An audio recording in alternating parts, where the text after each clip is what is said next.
अस्सलाम वालेकुम माय जो फैमिली, कैसे हैं आप सब? ठीक ठाक हैं? हाँ जी, आज मैं बनाने लगी थी जी मज़ेदार सी टिक्का कढ़ाई। टोटली फ्लेवरफुल और मज़ेदार किस्म की रेसिपी, दावत रेसिपी भी है। आप लोग भी इसको एक दफ़ा ज़रूर ट्राई कीजिएगा और मुझे अपना फ़ीडबैक दीजिएगा। चलें जी, रेसिपी स्टार्ट करते हैं।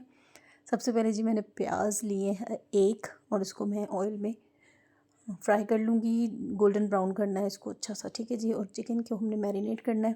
तकरीबन 500 ग्राम्स मैंने लिया है और इसमें मैं चिकन टिक्का मसाला डालूँगी 2 चम्मच।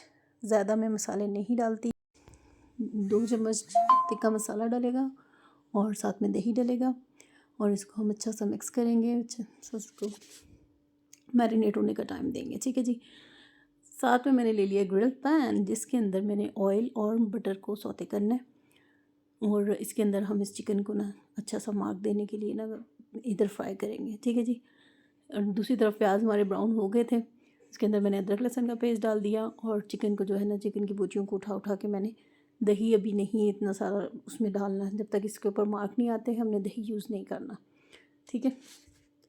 यानी इसको हमने इसके ग्रिल पैन पे रखना है, टिक्के का फ्लेवर देना है। टिक्के की जैसे रॉड का कोई इस तरह का कलर इसके ऊपर आ जाए ना, तो जब ये अच्छा सा इसको टर्न आउट करेंगे तो ये अच्छी सी लुक में आ जाएगा, तो फिर हम इसको मसाले में ट्रांसफ़र करेंगे।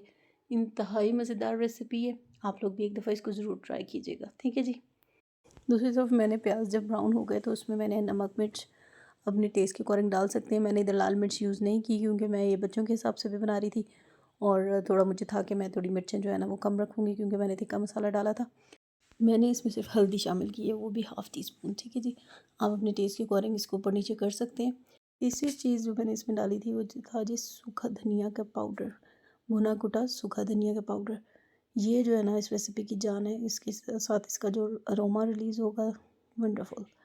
अच्छा जी, ये देखें जी, मैंने अब इसको ग्रिल पैन के ऊपर इनको बोटियों को रखा था और इसको मैं टर्न आउट करूँगी तो इसका अच्छा सा कलर हमने लेके आना है। हिला हिला के हमने इसको अच्छा सा फ्राई भी कर लेना है और अच्छा सा कलर भी ले आना है। जब इसके ऊपर वो मार्क आएंगे ना, ये वाले, तो फिर ये यानी कि हम डन है। अब आप इसको उसमें ट्रांसफ़र करके मसाले में और अच्छा सा उधर भी इसको फ्राई करेंगे और थोड़ा सा टाइम इसको देंगे हम कि ये अच्छा सा गल जाए।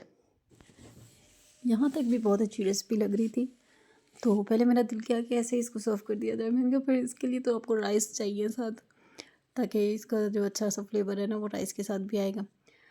फिर मैंने जी एक कोल जलाया था और उसको मैंने कोयले का दम दिया और इसको यानी कि इसमें अच्छा सा बारबेक्यू का फ्लेवर आ गया क्योंकि हम ये तिक्का कढ़ाई बना रहे हैं, तो बिल्कुल सेम ऐसे बनाना, बेहतरीन बनेगी इंशाल्लाह।